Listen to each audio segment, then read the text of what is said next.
Maka tubik istinja 3 semua. Yang pertama dengan air saja. Yang kedua dengan ticu atau batu saja. Yang ketiga air dan batu. 3 tubik. Ini buat kesimpulan bab istinja tubik 3. Makna kata masalah basuh berak, basuh kencing tubik 3 cara boleh. Yang pertama kita nak basuh dengan ticu saja, boleh.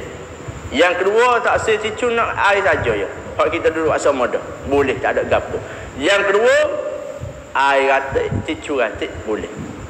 Hal ni bukan kata nanti kena air tak ada dulu atau camping ada keuzuran kat mana, tak. We pilih kepada kita. Lepas tu kalau adu di antara air dengan ticu lebih mana? Lebih air saja.